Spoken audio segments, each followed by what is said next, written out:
Hi, welcome to episode 11 of the Woke-ish podcast. This is Ebony. And this is Zalma.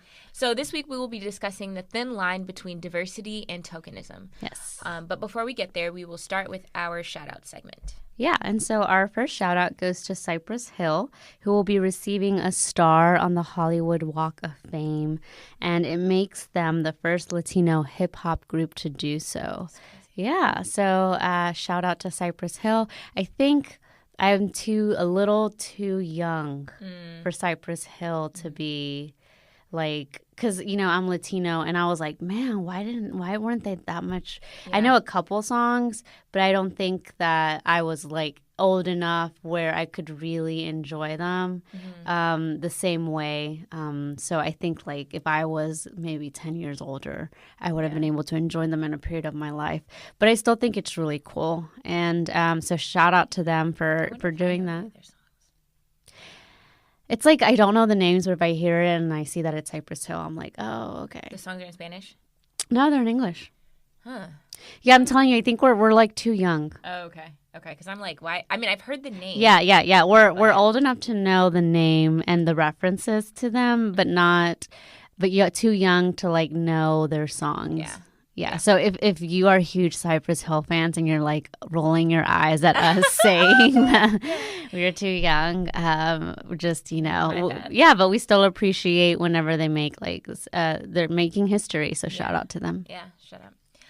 Okay, and then our second shout out goes to Bernie Sanders, who's leading right now in the DNC race, I guess, to raise money for his campaign. So his campaign so far has raised $18.2 million, and Kamala Harris has raised $12 million so far. So shout out to both of them. Yeah, and so the amount that they raise is important because of the new DNC rules that outline how candidates can qualify for the first two debates. So they have to either receive at least 1% support in 3 DNC-approved polls or receive donations from at least 65,000 unique donors with a minimum of 200 donors in at least 20 different states. Wow, that's a lot of rules. It's hella complicated. And so apparently if they don't make the cut by the first debate, they can make it by the second one. Okay. So that's why they're kind of like, and I'm on Bernie Sanders' mailing list, and I'm getting and so I get like emails and text messages like every other day.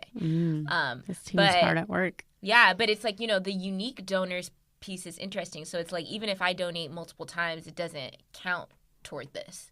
Okay. Oh, okay. Yeah. So, but yeah, shout out to them. We have some other like kind of bummer news that we'll talk about in the know. But I'm just like, I mean, I don't know. I'm proud of Bernie, and I love Bernie, right? But I'm like, are they gonna now nominate him, the DNC, after they did him so dirty last time, and he potentially lose to Trump? Like that would suck. Yeah, I saw a clip on him because, you know, he went on Fox News. And I think where he has the biggest support is with healthcare.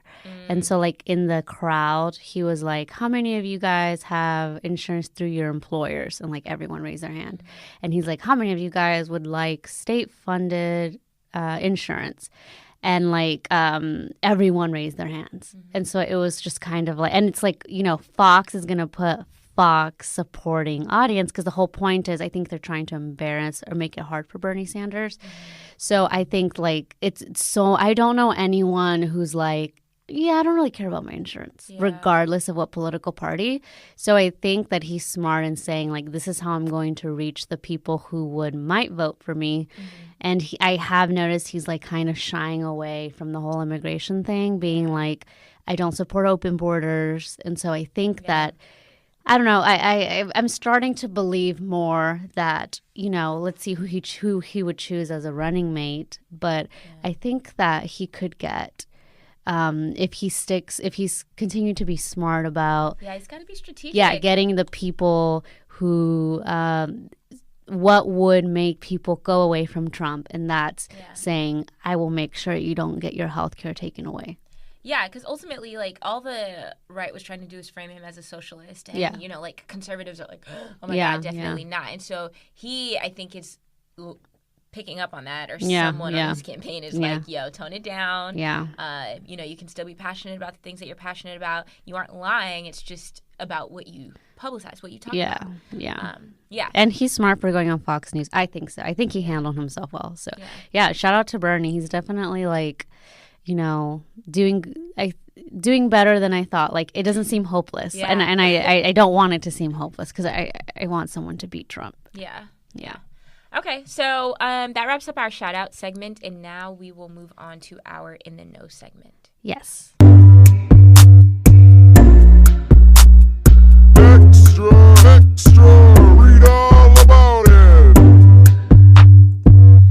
Okay, so now for our In the Know segment. Yes, and so our first In the Know topic is about Trump and his newest victim, who he has chosen to target, which is like a vampire.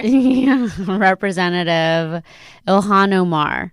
And so on Friday, so last week, he tweeted out a video that kind of distorts and takes out of context a clip of Omar speaking about 9/11 during a speech. And she says, she was talking about the rise of anti-Muslim sentiment in the United States. And so she says the phrase, because some people did something.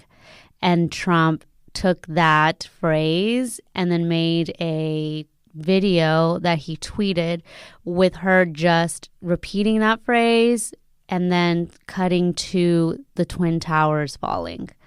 And so they're like, some people did something, ? We will never forget. So kind of making it seem like she doesn't care about 9/11 and she is disrespectful and insensitive.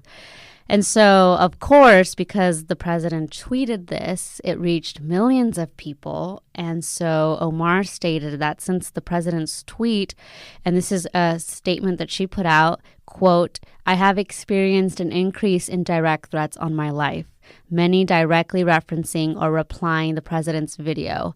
I thank the Capitol Police, the FBI, the House Sergeant at Arms, and the Speaker of the House for their attention to these threats. She argued that Trump is encouraging right-wing extremist violence, something which the White House press secretary Sarah Sanders, of course, denied. And then in addition to the fact that she's being bullied by this, very powerful person on Twitter, there has been criticism from others in the Democratic Party because the Democrats didn't really rush to her aid. It wasn't until some people started condoning and saying, like, this is wrong that, we got people like from the Democratic Party kind of saying, this is wrong. She shouldn't be targeted. But it was very disappointing to see how they kind of left her out to dry for a little bit until they got media attention and they were like, oh, we should pay attention to it. Mm-hmm. And so I just, I think it reinforces Trump's hate for women of color. Or there's no other way but hate. I really do think he hates when women of color, like, if you see who he targets and who Fox targets and who the conservatives like Sean Hannity and Alex Jones target, when they target women of color, it is very aggressive. Mm-hmm. And it's not with the same energy that we target white men or white women who say like terrible things. Yeah. Or even Trump. Yeah. There were good and bad people on both sides. Yeah. Like talking about Nazis. Yeah. So if this ain't the pot, calling the kettle black.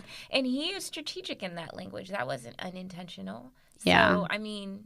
Yeah, and then people started tweeting about how there was apparently evidence that Trump took economic advantage of 9/11 like survivors and stuff. And so they were just kind of saying, and then people who had people who were associated with 9/11 coming to her defense and saying, like, this is too far. Like, this is, and it's what's disgusting is, like, he is exploiting a very terrible event. Like, no matter how you feel about it, conspiracy theory or not, like, he's exploiting something that we know damn well he doesn't give a shit about, to kind of paint this woman as a like as a terrible person. And all she was saying is people like me are attacked because there are other people who do things. And that's exactly what white people say, like, oh, just because a few white men blow up things doesn't mean we all like that. Just because a few bad apples in the police do this doesn't mean all police are bad. But it's like when we say that, we're it's wrong. So I don't know, it was hard to watch that, and to watch her, and then to know that they she had death threats from a tweet. Like, that's insane. Yeah, so hopefully, she stays safe. And to all people of the Muslim community, like,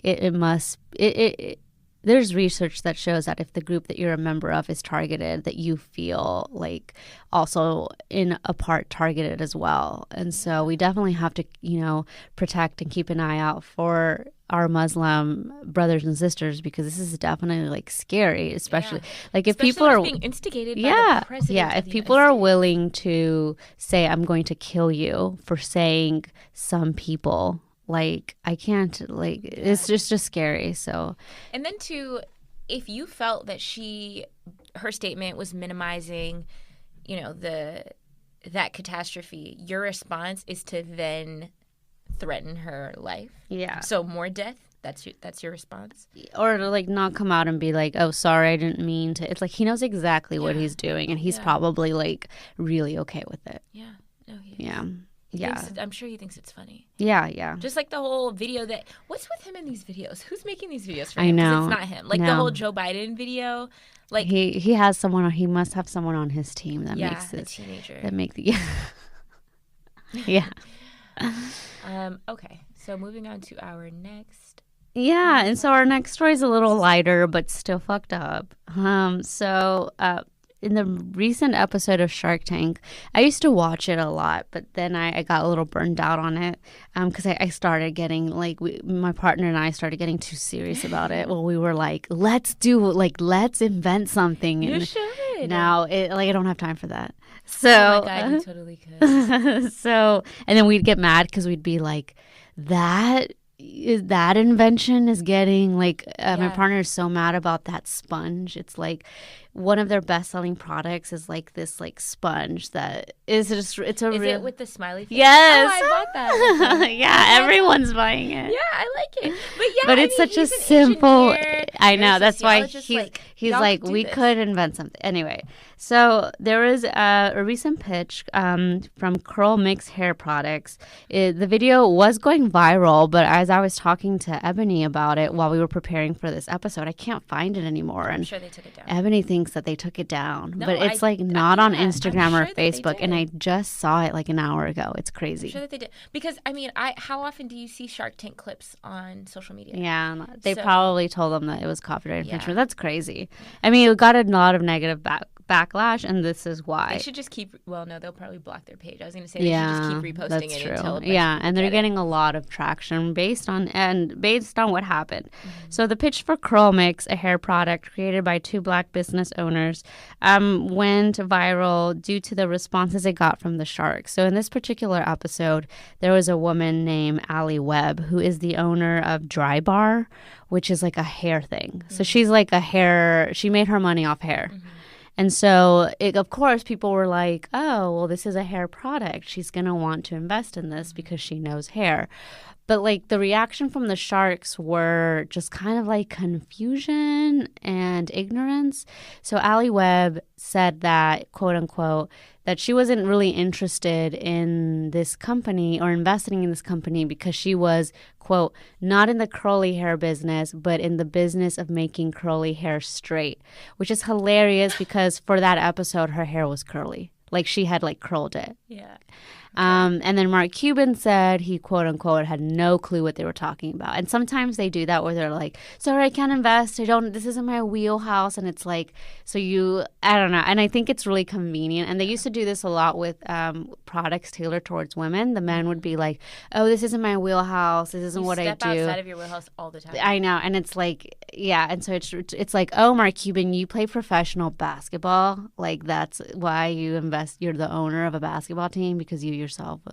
Anyway, so I went on the social media because they made 2 posts on their Instagram and on their Facebook saying that they got an offer by one of the sharks, but it definitely like devalued their company. And they said that they were disappointed in the reaction that they got from the sharks and disappointed that their hair product was misunderstood because they had a lot of good sales. You know, the profit margins were so large. They were making so much money and only paying so little. And they said that they were running out of products. So this seems like a really great investment. And so a lot of people online were saying, and especially a lot of people of color were saying that this is not surprising because this is what happens when they assume they devalue the black dollar. So kind of an assumption of, oh, this isn't going to be that important or that profitable because it's targeted for quote unquote like a certain market. A niche market. Yeah. And a lot of people were saying if they were smart, they would know that black women spend a lot of money on their hair products. And then they were pointing out to other things and they were like, you know, in Europe, you know, in the UK, they know that a lot of Indian people spend a lot of money on the hair products. And so they don't just ignore that. And they were saying that that's just kind of hilarious for the sharks who are supposed to be business savvy to be like kind of ignorant. And then other people pointed out that although this was more tailored for, I guess, like the African American or black community, that there are people who aren't black who also have curly hair and would use this product. So they weren't saying like, hey, this is only for black people. They were just saying this works well for this type of hair, but also like anyone would be able to use it.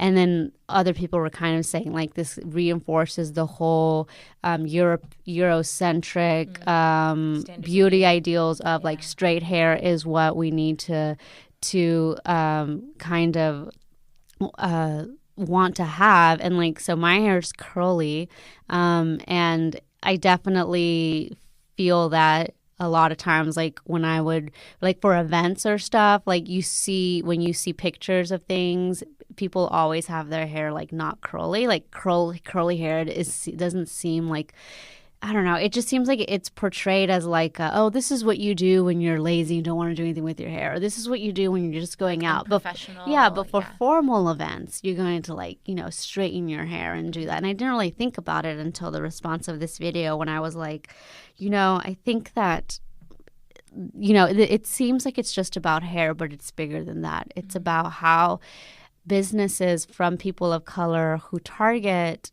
or are inclusive of people of color are kind of dismissed. And I think we'll circle back to our diversity thing, but it seems like one of the producers were like, oh, this would look good. You know, a black-owned business would look good as a pitch, but yet it just fell flat. And it was just like, I don't see this type of ignorance. I've seen a lot of stupid products on there, like a lot of stupid products. And I've seen sharks invest with them enthusiastically and not be like, oh, this isn't for me. Yeah. So like those stupid Hallmark cards. Like I think that I mean, like as nice as I think that they are, like the amount of money that they were willing to invest in that was crazy. And then I mean, they also have a history of being kind of problematic when it comes to you know, black women, particularly in beauty and cosmetics, and how they told, would you say that the lip bar? Yeah, and they told them that they looked like colorful cockroaches. Like, how do you think that is okay to say? And they just opened a store, like, and so it's... Yeah, I mean, when it comes... Well, I think that, you know, like you're saying, like, you have to be pretty far, and for investors, for business owners...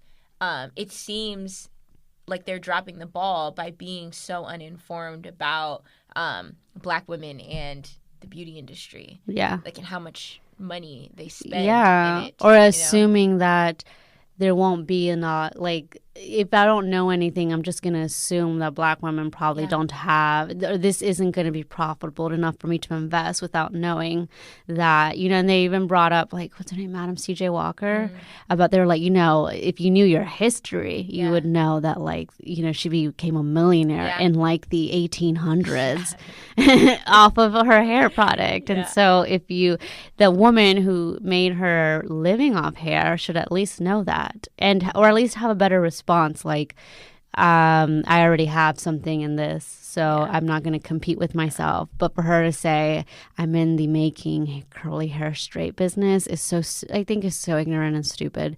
So definitely, look them up on Instagram and Facebook, because I looked at a lot of their comments and everyone had good things to say about, like, how well it worked for their hair. So, and we want to support, people who, and I liked that they kind of, like, stood, made a stand by posting about it and not just, being mad about it, but saying, like, well, we don't care what they think. We care what you think. So let us know.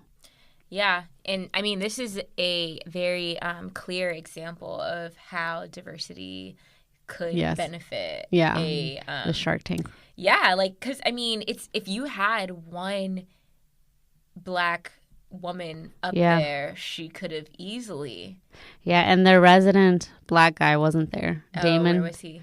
I don't know. He was, he wasn't there so people were like, where's Damon? He could have told him.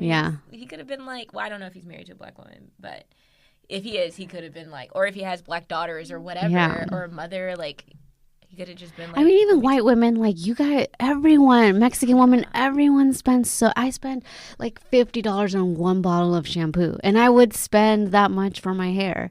You don't have to be whatever race to understand that people from whatever. They act like you do. Yeah. Like you do. Okay, so now moving on to our next story. So we talked about the Democratic candidates and how much they have raised, and we gave them shout-outs for that. Obviously, you know how we feel about Trump on this podcast, so he is not in the shout-out segment. Yeah. But he apparently, his campaign has raised, or his re-election campaign has raised $30 million now, and this is within the first 3 months of that campaign launching. He was receiving $34 donations on average, which means that almost 900,000 people are still invested in this man. Am I cynical to think that he is somehow... Are these numbers valid? How could he do Are these that? numbers valid? Or is he... Yeah. That's what's being reported. I don't know if he... Is he making contributions? See, this is how cynical I am. He has people's information and is making contributions with his money on his behalf. Oh, that would be crazy. But that's how cynical I am. I mean, maybe. I would like to hope, because this is... I mean, $30 million, so that puts him... $12 million over. But you know what? People are... I also know that people are still super invested in him. Yeah. And what he has which to is say. like, I mean, I was like, oh, 30 million, like maybe he's getting some, corporate donations that are 100,000. Nope. $34 donations are the average. And I mean, I guess we need to think about, like, is that the mean or the median? Yeah. But I guess just with this, with the numbers that we have, like, this is terrifying. It's okay. It's okay. Yeah. Okay. But no, I mean that's bad news. Okay, let's. You be definitely positive. gave me some let's bad be news positive, right now. And say that I just need to stick to my conspiracy theory that this is his money. Hopefully. Hopefully the good old boys are paying as much. I mean, I don't know what. But just because he has all this money doesn't mean he's going to win. Yeah, that's true. But I wonder what the GOP rules are for the debates. Probably none. Because like for the DNC, they have to have unique donors. Yeah. So for him, it could be like. So what you're suggesting could be the case if he's not required to have unique donors, and there could just be one person that's donating. Or maybe every Trump employee is donating on his behalf. That could be. I wouldn't put it past him. Yeah. I don't know. Did you watch his I don't watch anything he does now. last time. Oh, his debates, yes, Yeah, to make fun of him. Yeah, and how were they? Like, I just don't understand how I he use his GIFs from his debates I love the to GIFs. send to people because they are like so ridiculous. Like he was so ridiculous that that's why everyone thought Hillary was going to win. Yeah. Because he's a moron. Yeah. Yeah, I still can't believe it till this day. Like someone who can hardly form coherent sentences. Yeah. How could he have debated anyone and won enough to be, well, in a convincing enough way that people would elect him? Like, I don't know. Anyways. Okay, so our last story is about a surveillance video that recently, I guess, was put out, and it shows Chicago police officers punching and dragging a 16-year-old high school student down the stairs. So it was released last week, and I guess they punched her, drug her down the stairs, and tased her.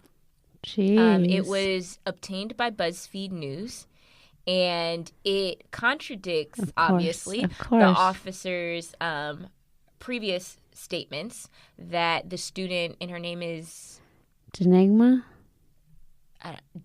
Howard. That's how I would pronounce it. And they claimed that she initiated the violence, and this was back in January, on January 29th. But they say that she initiated the violent encounter at Marshall High School, and that her actions caused the three of them to fall down the stairs together. But in the video, Howard appears to speak to the two officers, who are Johnny Pierre and Sherry Tripp. And as she begins to walk away, one of the officers grabs her and wrestles her down the stairs, with the other officer following behind. About 20 seconds later, one of the officers is captured dragging her by her wrist down the bottom of the stairs, and the other officer is on top of her. And so she was initially charged with 2 felony counts of aggravated battery in connection with the incident, based solely on their statements. But after the video has been published, the charges were dropped. And then Chicago is just recently being like, they're having so much, and they were just recently like, you need to apologize. Jussie Smollett needs to apologize to the city of Chicago. It's like, if we make a list of the people the city of Chicago has to apologize to, oh my God, then we would be here forever. Yo, it's like, let's they focus are on wilding that right now. Like, I don't understand. I mean, that's how do two. Okay. How do 2 adults, one a man? Wait, is Sherry Tripp a man? Is that a woman? I assumed Sherry Tripp was a woman. I haven't seen this video. Yeah, I don't think I could watch it. I don't think I could watch someone getting a 16-year-old girl getting punched. I don't think I could do that. But it's like, you're a grown man. How do you feel comfortable dragging someone's child down the stairs and punching her and tasing her? Yeah. All because she said something you didn't like? Yeah. Like, why do people act like, and it's like, it's so baffling to me, because when it's people of color, it's like, oh my God, you're so disrespectful to the police. How could you have said that to them? As though they aren't human beings. Meanwhile, who was the guy yesterday that they arrested, and he was wearing like a bulletproof like armor vest and carrying like some crazy military weapon, and they weren't fearful for their life. They managed to arrest him. Who was that guy, actually? Because I want to say, I almost put it in here, but I was like, I don't want too much like police bashing shit, because I just don't feel like being on that. But what? I mean, I've seen videos of people who, white people or white boys who say like really disrespectful things to cops and don't get tased. Yeah. So a white guy wearing body armor and carrying a loaded gun arrested in Chicago train station. The same city. And I bet you he wasn't 16. Oh, let's see his mugshot. He's 21. Look at him. He was carrying a 9mm pistol and wearing a bulletproof vest, and had a duffel bag filled with SWAT equipment. That's crazy. How? And he's only being held on a $100,000 bond. I I I mean, we live in different countries. Like, we really do. We live in two different countries, look at and him, we're and he has the treated nerve to look sad. Like, you're an we're treated differently because of our skin color. And I think that you time and time again we have these incidents when we tell someone, like, it, no matter the color, it is never okay to punch someone who is to punch a 16-year-old, even if you're saying you're disrespectful to the police. Yeah, but does that warrant punching someone? Like, one person can't be, I don't know, you don't have the training and the capacity to restrain someone without punching, dragging them down the stairs and then tasering them. A child, like, there's, I don't know. There's zero empathy. Like, I think that's terrible and traumatizing for that person. Yes, and traumatizing. I mean, not just for her, but like the people that she was in school. Yeah. So you have a bunch of like other high school kids around watching this happen, and it's like, but in this is like one of several incidences over incidents. Yeah, incidents. Several incidents over the past few years where, like, black teenage girls have been manhandled by police. Yeah. Like, they just, I don't know. It's really crazy to me. But yeah. So, a hearty fuck you to them. And we will move on to the What's Being Slept On segment. So I strongly suggest that you wake the fuck up.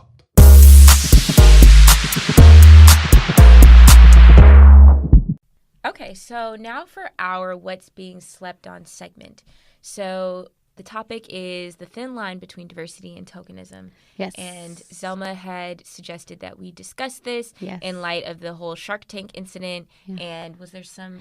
So I was like filming for something that I can't share specifically what for, but I will soon-ish. But I was filming something, and it took place at a school because they were using the school as like a background for what I was filming for. And a black student came up and was like, "Oh, what is this for?" And jokingly, he was like, "Is this a diversity video?" And I think like a part of him was like, it was a joke, but I think he was serious. Yeah, he was just kind of like, this would make sense. Mm-hmm. And I was telling Emily that at that moment, I was just kind of like, it's funny because I think we people of color who are in, and you don't have to be in mostly white spaces. I mean, America technically is a mostly white space. But we know that, right now it's like kind of well accepted that diversity is in. I'm putting that on a shirt. Do you want one? What? America, it's a predominantly white institution. Yeah, it is. Yeah, I want one. Yeah. And so I don't know. I feel like people of color in mostly white spaces, which is a lot of us, but like in really like 24/7 mostly white spaces, we know that diversity, especially in academia, but maybe like I think now more so like in corporations and Hollywood, there's this big push for, including diverse voices. We tell you all the time and are in the know about companies who get in trouble for lack of diversity because they say they do some really offensive shit, and had they had more diverse people on staff, they would know, better. But we also know that that doesn't always mean that we have the ability to be able to make a difference or to have our voices really heard or to not just be a pretty face on a brochure, to be like, hey, come to our school because we care about people of color. But once you get here, you're done. And so I felt like that really prompted me to want to talk about this because for what I do, and I mean, in part of this filming, I had to talk about my story. And whenever I talk about my story, about my background, about what I've had to overcome to go to the school that I go to, which is considered an elite university, and to like be getting a PhD, which is one of the highest degrees you can get, I always feel like I'm selling myself kind of like to white people sometimes. Like, this is my story, but like even when I was filming someone asked me, because they had extras who were playing parts and they were reenacting things from my life. And someone was like, oh, are you an actress? Because they thought I was like a hired person and we were just doing this movie about this person. And I was like, no, this is about me. This is my life. And they're like, this is real? And I was like, yeah. I don't know. I feel like part of the reason why I'm in this project is because of how compelling my story is.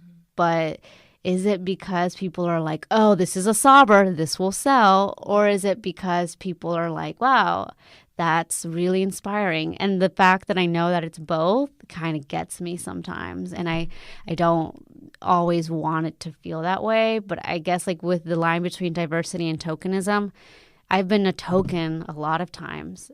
And it's just kind of hard to separate for myself. When is the diversity I bring meaningful, and when is it just like I'm just here for show? Yeah. Yeah. I think that, well, one thing that I think is interesting is that I think for the most part, there is an assumption that people of color have stories like yours. Yeah. That like this is this is kind of the stereotypical minority experience. And so when they hear about people growing up poor or growing up whatever, it's like, oh, okay, that's what I had assumed. Yeah. Yeah. And so, but I mean, it's I don't know. I think that it's difficult because it's kind of, it benefits us to a large extent, but it also benefits the institution. Yeah. Yeah. And so by like, for instance, like for us being here, it benefits the department because, and the university, because they can show like, hey, look at how diverse our department is. Look how diverse our university is. We have students of color, and not only are they students of color, but they come from these impoverished backgrounds, and we are like lifting people out of poverty. But then we also get PhDs. And it's not like we are being handed something that we didn't work for, that we didn't earn, but it's also knowing that the reason why they prioritized having us here is because it looks good on paper. And also considering the fact that, like we were, like our cohort are the students of color, right? And so it's, and then it's because we also, so one thing that happened recently is that our department put out a kind of, I don't know, what should we call it? It was an like ad. Like an ad, Just about, because we're trying to expand our program. Yeah, and they put out an ad and they strategically put up, like, we have... They're like the most diverse people in our diverse department. Looking, and so... Yeah, diverse looking. Yes. And so it's like, it gives you the illusion that, I mean, granted, so we have like, well, now we have like 3 black girls, and then we have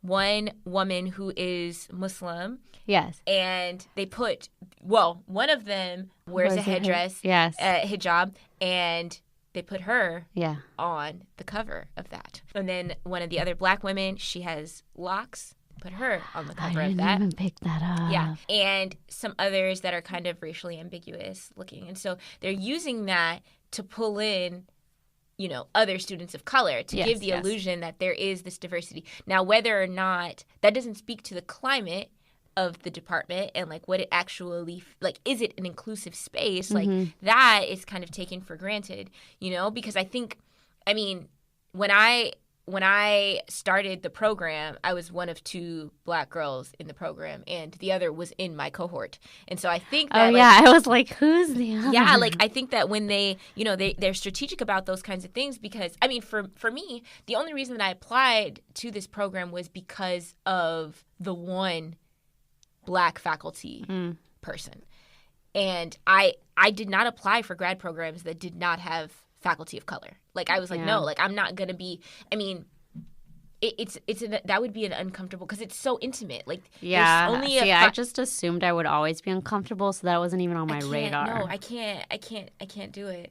Especially in a sociology program where I'm studying inequality. Like, to have to sit in a class and be the only black student while you're sitting there and talking about poverty and how deviant black people are and black culture is, like, I can't, no, it's too much. But yeah, and so then they put you on the website so that when other students apply, they see Black faces, and it's like, oh, okay, so they, there are Black people here. here. I can fit, but then you get there and it's like a little bit of a different story. Yeah, it just makes it seem like our school is mostly minority when that's not the case. And it's like, even if our department is, I think our department does a better job than other than most departments about making sure the diversity is a priority, because I see a lot of other departments and like it's all one like race. Yeah. And so I do have to give props to our department for actually having a diverse cohort people. But I also think that is not reflective of the fact that, but it's a small department in a larger institution that is mostly white serving. And so, and that really, I mean, I don't know if you saw the video of the undergrad in Columbia University who was a Black guy who got arrested. He got like manhandled by cops because they didn't believe he went there, and he had to show them his ID.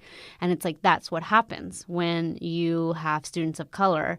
Even at elite universities, you're still you have to see and know that that's a reality for you, that people. And I know when I walk around campus, people don't think I go here. Like, and I guess that's part of and me saying I know maybe like the whole imposter syndrome of people, but so many times people's response to like surprise that I go here is what triggers me to think that, that's why I go. And we have a lot of stuff at my house, and like when people assume that we wear stuff, and when people assume that I'm not wearing it because I go there, it's like really frustrating. Or that I'm wearing it because my partner went there is really frustrating. And that's the kind of things that's what happens when you're a diverse person. Like when you're the part of the diversity at a mostly, non-diverse place. So we're here for the diversity in one area, but then I'm spending my time in this other area, and in this other space is where I'm feeling all these feelings of I don't belong and I'm uncomfortable.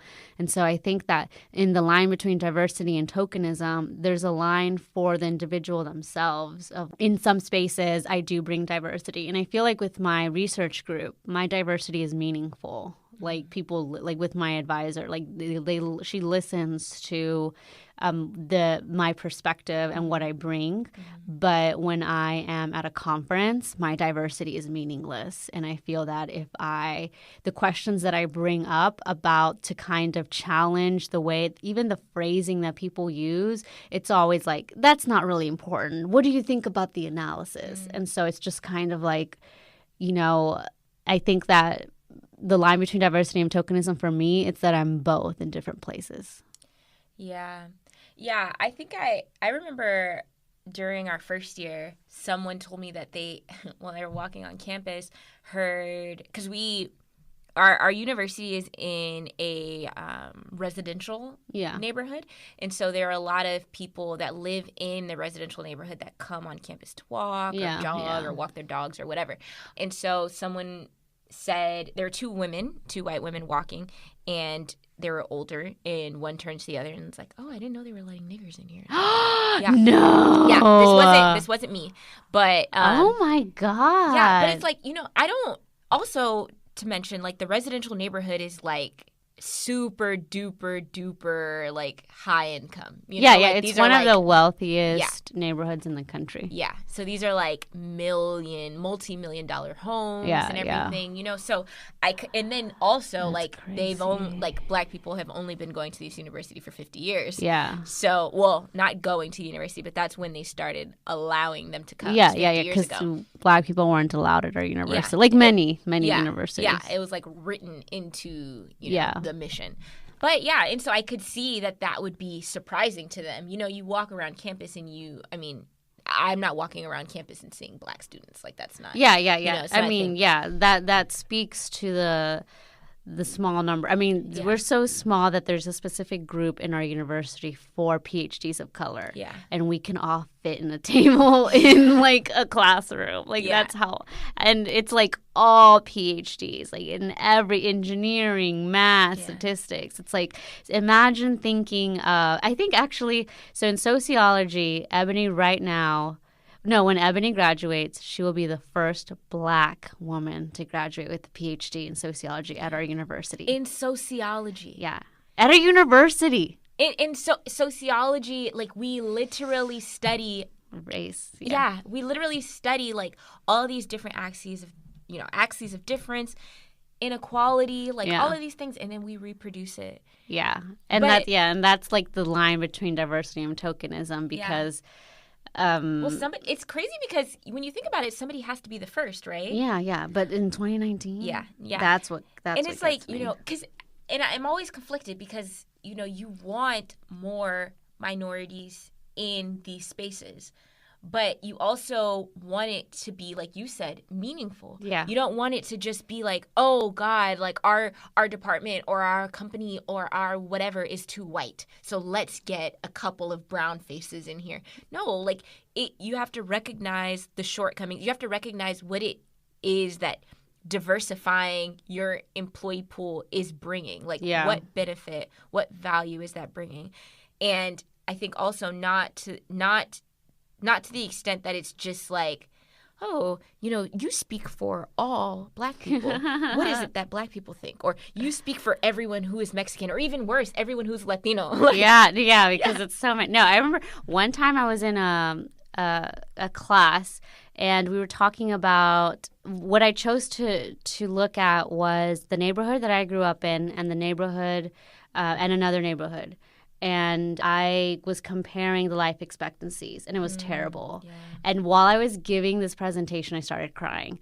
And this is me at 20, like I was 28 at the time, but a 28-year-old, like, crying in front of students, I wasn't prepared. I swear when I was doing all this, it wasn't emotional at all. Yeah. But in giving the presentation and in looking at the slide and those numbers and seeing the difference, I started crying. And then I remember that one of my friends who was in the class told me that the professor told her that he like, it would never occur to him that I would be taking like things so personal.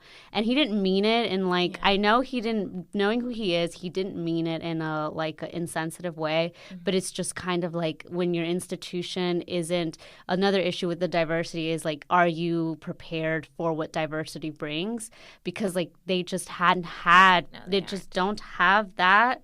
So they weren't aware of like what happens when you place people who have actually experienced what you're studying into the space when you're studying it. And so the fact that he just was like, it was super uncomfortable. It was super uncomfortable for me.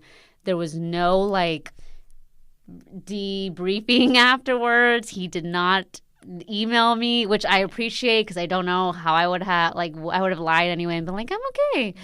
But it's just like, and there have been a lot of instances like that in my career where I've had to cry after a talk, after a presentation, after a conference, after an interaction because of how it made me feel, knowing that at least I'm here to check people and be like, well, you say these things about this group of people. I actually am from that group, and I haven't experienced that. What do you think about this?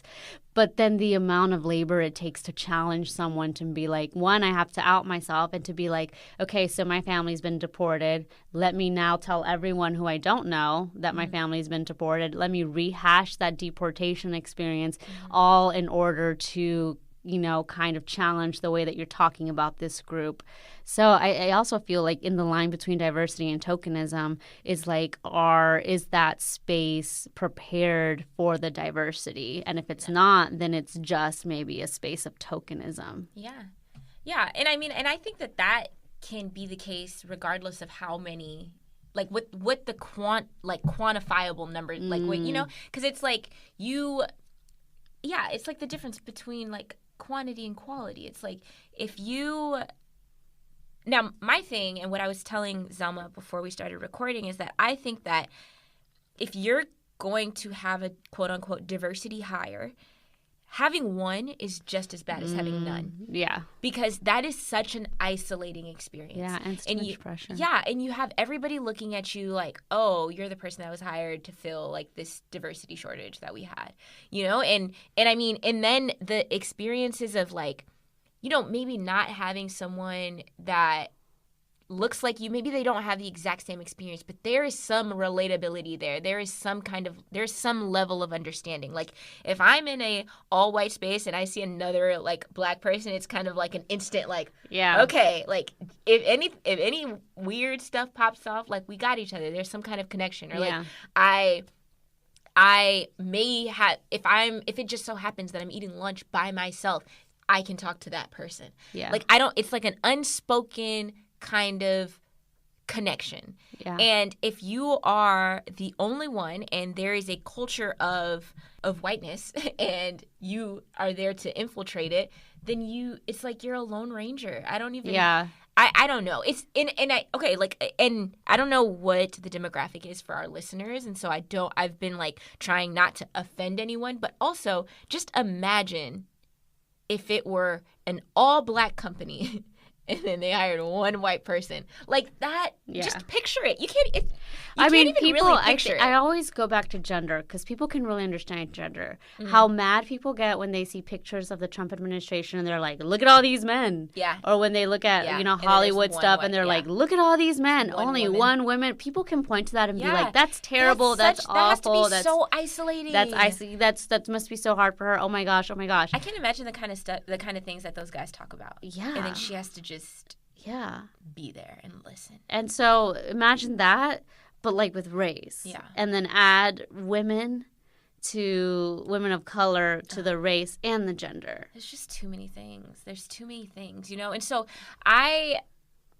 so one of the questions I wanted to ask is like what the benefit of diversity is, right? And so initially it was like the way that diversity was framed is that, you need to bring in people that come from under-resourced backgrounds that don't have as many opportunities and who have kind of gotten the short end of the stick when it comes to because a lot of hires happen like within networks, so a lot of people are hired because their dad knew somebody that was hiring or their dad's friend or so on, and not necessarily on paper applications. So there are people that like if you are not within that network of people with social capital, then you lose out because nobody's reviewing your application. Yeah. So the benefit of diversity is that it kind of puts to bed that method of hiring exclusively within networks and forcing, folks to look beyond their networks to hire. And then it kind of flipped to like diversity also benefits the people, like the majority group, because it exposes them to more cultures, like other cultures and stuff, and like makes them more tolerant and all of this stuff, which will bleed out to society itself, and then over time we'll get rid of racism. Yeah. And so now that we have, I don't necessarily doubt that could potentially be the case, but you have to, one, there has to be interaction, right? Yeah, because a lot of times there's diversity, but there's no interaction. There's no interaction across groups, and so it's like, no, you're not. That person's not becoming more, or that group is not becoming more tolerant because they aren't even interacting with the minority.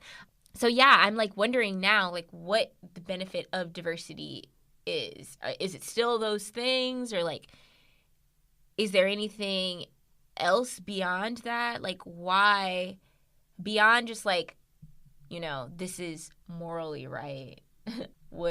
What's the incentive?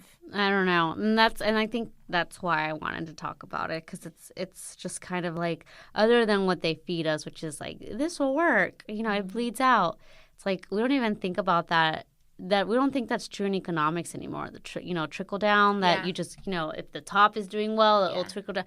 We're not believing in that anymore. So I believe less and less in, like, if you're sprinkle in a few brown and black people, then people will be, because what we see is with increased immigrants and increased people of color, there's increased hostility and hate crimes. Yeah. So I don't know necessarily if that is an avenue, if like diversity is an avenue. It's more of unlearning toxic shit. Yeah. And that is a more active approach than also this also places it on the people of color, being like, just make friends with them, just go in there, put yourself at risk, it'll be uncomfortable for you, but it's good for them. It's like, no, like they have to do stuff too. So I don't know. I do think there's a benefit of diversity because it does bring different perspectives, no matter if it's a diversity of race, of class, of gender, of sexual orientation. But I just don't know if a lot of current systems are set up in a way that makes it meaningful. Yeah.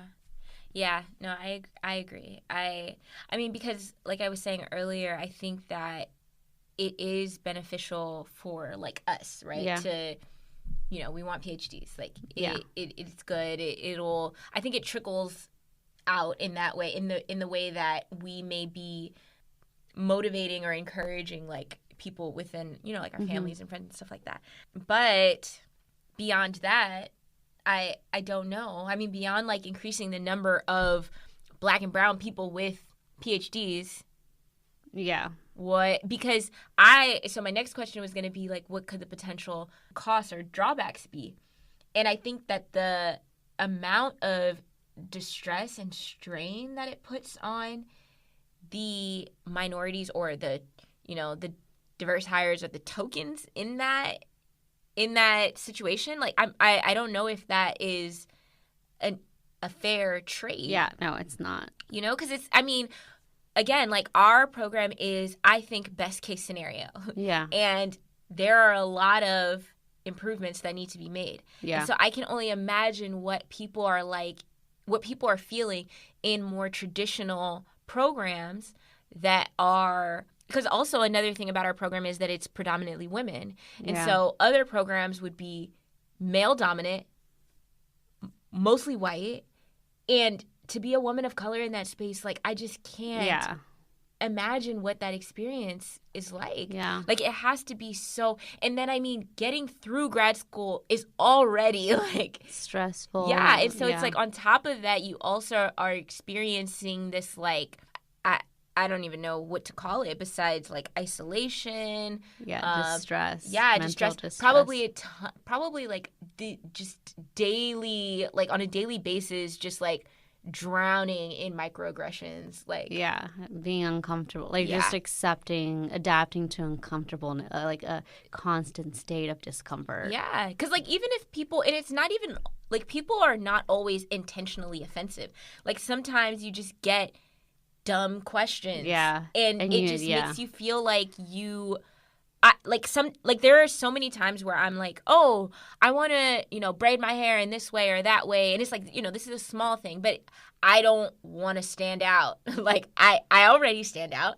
I don't want to stand out more. Like, I don't want to be on top of being the Black girl, the Black girl with whatever hair, you know, because they, like, the women the white women in the department always have comments. And it's like, I get it. It's sometimes, most of the time, they're complimentary, but no, just leave me alone. Like, just leave me alone. Like, I'm not asking for your comment. I don't need you to tell me how big my hair is. Just leave me alone. Let me mind my business, And it's after a while of that, it's like, I want to not spend time around y'all because I want to just, exist in my own little space. I want to be able to dictate, like, who comments about my, like, appearance or not. Like, just don't comment on it. I don't comment on yours.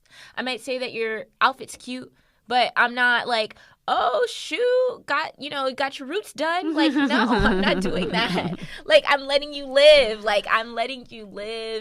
And I'm minding my business, And so I think that, like, that, even though that was a pretty trivial example, like, I've had, like, and I think that because of, I think compartmentalizing is something that has helped me to get through, like, all the classes that we've taken, like, taking classes about race, and it's always like, oh, there go the Black people again, like, at the bottom. Oh, and in another area, the Black people are at the bottom. Oh, and it doesn't matter how much education they have, the Black people are at the bottom. And it's like, after a while, it's just like, oh my God, I'm so tired of hearing about this, you know? Or the graphs where it's like, oh. Yeah, it's just like, yeah. And then, oh my God. So I don't think I told you about this, but we had some visiting scholars a couple weeks ago. And one of the women, so she's white. And for some reason, she just, I don't know why she feels like, and I don't think that I actually don't know if she's doing it on purpose. If she were to tell me that, yeah, that was intentional, I would not be surprised. Because she would just be like, she was talking about a situation where she went to a restaurant and she ate and realized she had left her wallet at home. And they let her leave to go get it and trusted that she would come back to pay for it. And then she goes and, like, points at me and she's like, yeah, but, like, that wouldn't have worked if I was her color. This is our first time meeting. Like, I don't know this woman. You don't have to say that. Yeah, it's like, what? Like, everybody at this table. Yes, exactly. Everybody knows what white privilege looks like. Yeah. You don't have to, like, come on now. We're smarter than that.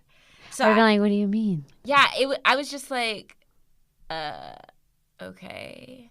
And then another friend, so my friend Ellen, who she's been on this podcast before, was, like, looking at me, like, kind of like, oh, my God. And then she, like, texts me after, like, are you okay? Like, I'm sorry about that. And I'm just like, oh, yeah, no, I mean, you got to shrug those things off, but it's just like that kind of stuff.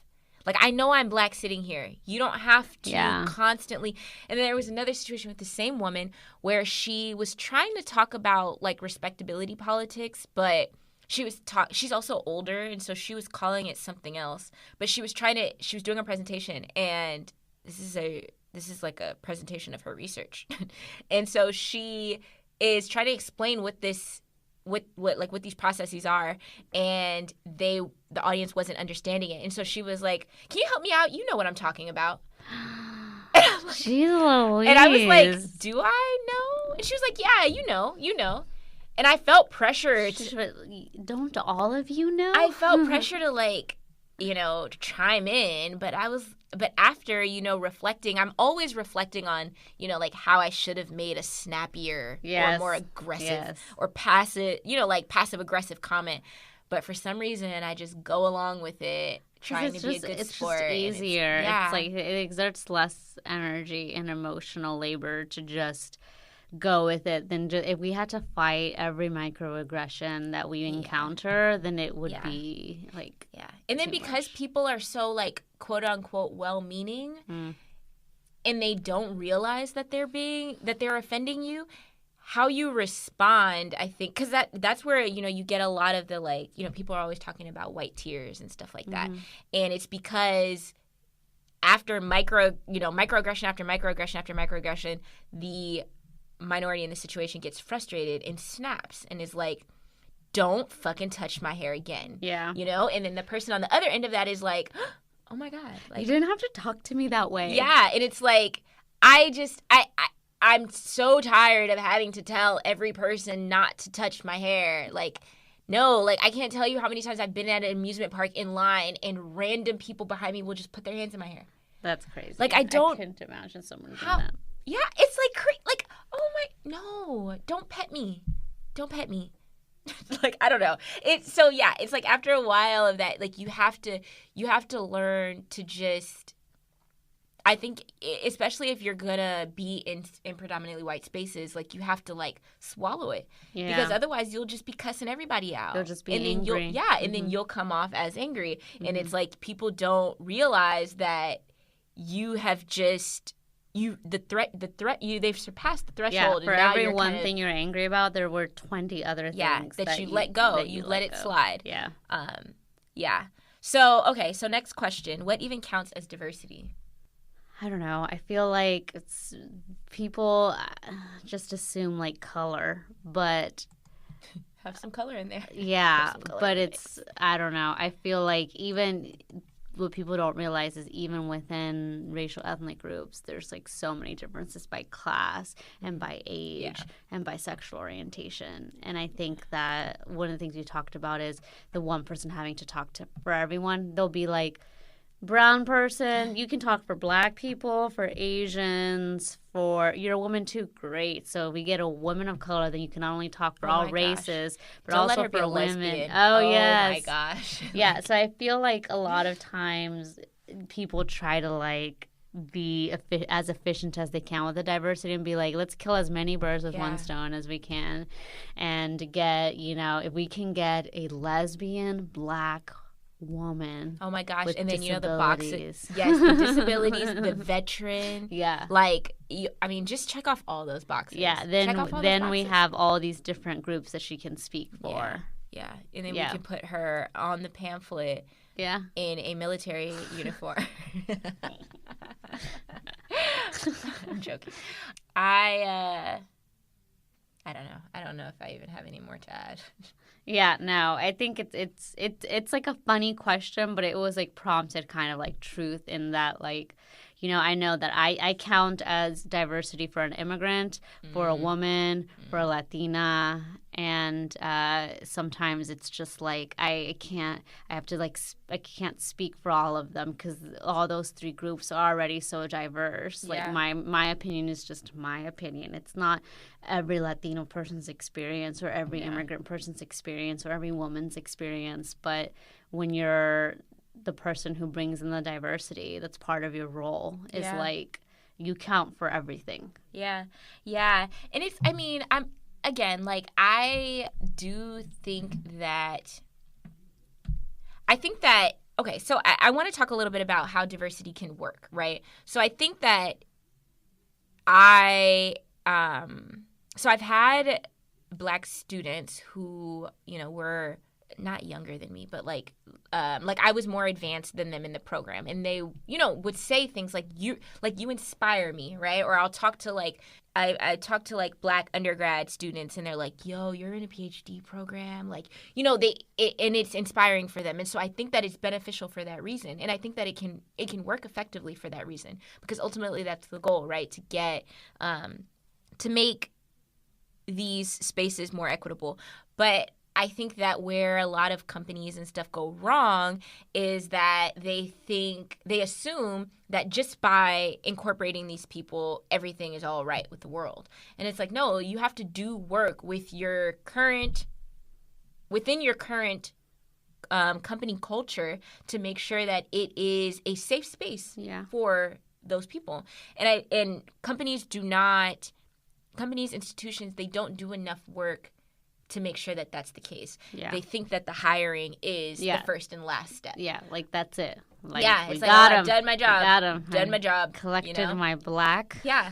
My brown. Yeah. What you find in a lot of these companies is that the attrition rates for these diversity hires is super high. Yeah. And they're leaving because they don't feel it's not an inclusive space.